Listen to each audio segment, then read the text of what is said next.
September we met, I could tell by your smile. You hadn't been with a good girl like me in a while. Yeah, you were impressed, couldn't leave me alone. Text me every time that you pick up the phone. And I had control in the driver's seat, but my hands are slipping off the wheel. Now the tables have turned, now I'm up all night. I'm picturing you acting like a fool. I'm on the other side, you're like a full moon, and I'm up all night, howling at you.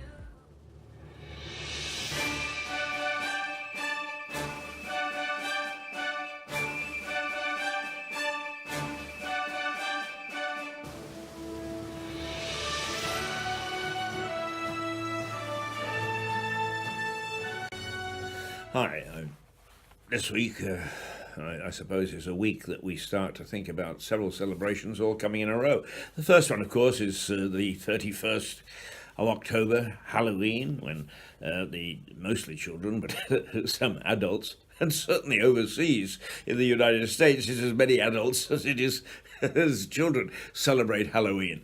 And an interesting festival it is, and although it has never really been celebrated in quite the way the Americans do in this country. It's increasing in popularity, and particularly because it appeals to young children, and God bless them, so they should have their celebration. Then, of course, there's November the 5th, which right throughout the southeast is celebrated, and has been celebrated, I suppose, in terms of bonfire for a couple of weeks or so now.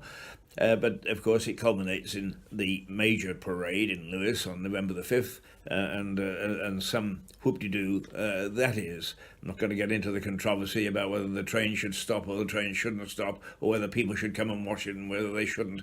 But there's no question that whoever says whatever and whoever thinks that people shouldn't come, they're going to come.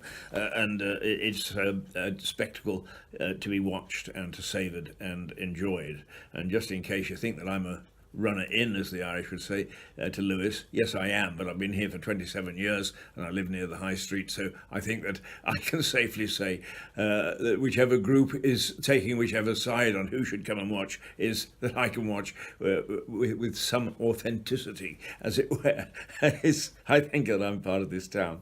And I suppose, really, that I was one of the group that started way back in 1997, Eastbourne Radio, which originally was started for bonfire, and of course has turned now into rocket radio, and God bless them. I hope that they do very well. But I really wanted to talk about November the 11th, because I have mentioned in earlier rants this week about celebrating or not celebrating, but remembering the dead.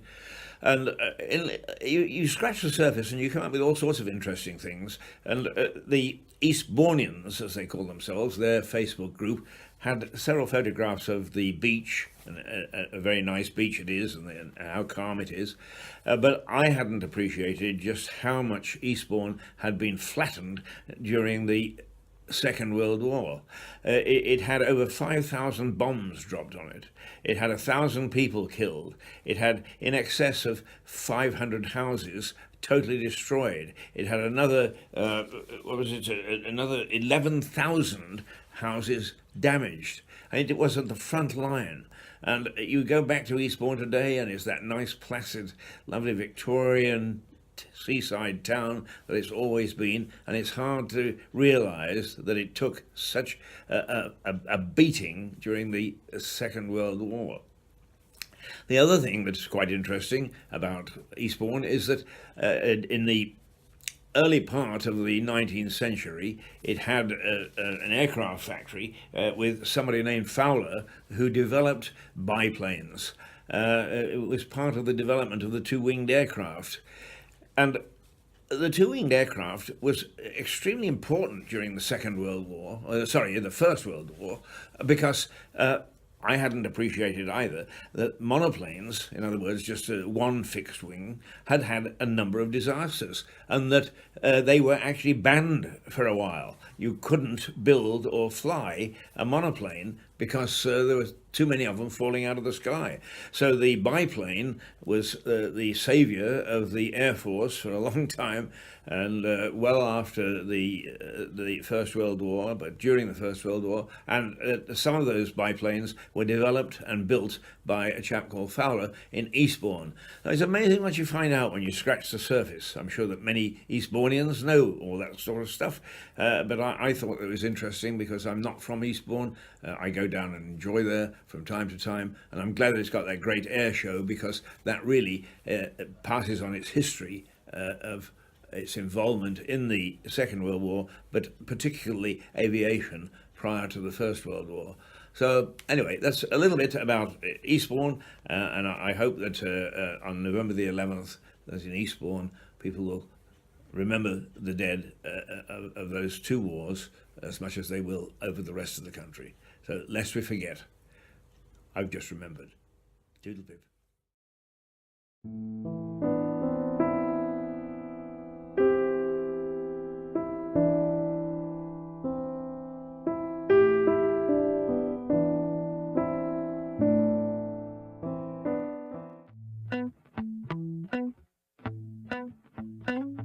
If ever I had a video,